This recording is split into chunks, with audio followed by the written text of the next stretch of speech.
Hey guys, welcome to my channel Rambuji vlogs. అందరూ ఎలా ఉన్నారు? ఈరోజు నేను ఏం చేస్తున్నానంటే, దీని పేరు కూడా నాకు తెలియదు, కానీ చేస్తాను. మైదాపిండి కొంచెం మిగిలిందని చెప్పేసి నేను ఆ మైదాపిండితో ఏదో ఒకటి చేసేద్దామని చెప్పేసి మైదాపిండిని మొత్తం కలిపేసుకొని ఒక పక్కన పెట్టేశాను. అండ్ ఆనియన్స్, మిర్చి, కరివేపాకు అండ్ క్యారెట్, బీట్రూట్ని కూడా చిన్న చిన్న పీసెస్గా కట్ చేసి దాంట్లో ఉప్పు, కారం, గరం మసాలా, చికెన్ మసాలా అన్నీ వేసేసి బాగా కలిపేసాను అనమాట. కలిపేసిన తర్వాత ఎలా వచ్చిందనేది చూడండి.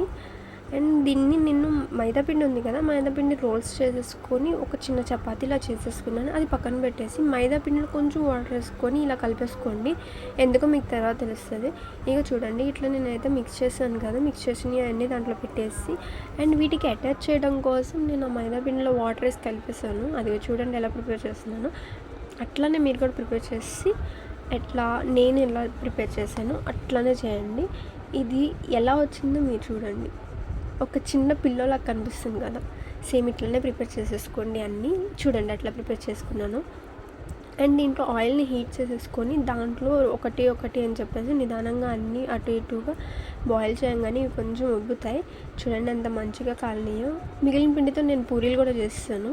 అండ్ ఇది ఫైనల్గా వచ్చింది అయితే ఇది. కానీ లిటరల్లీ గాయస్, సమోసా తిన్నట్లే అనిపించింది. ఎంత టేస్టీ ఉందంటే అంత టేస్టీ ఉంది. మీరు కూడా ట్రై చేయండి. నేమ్ మాత్రం తెలియదు, నన్ను అడగొద్దు ప్లీజ్. బాయ్.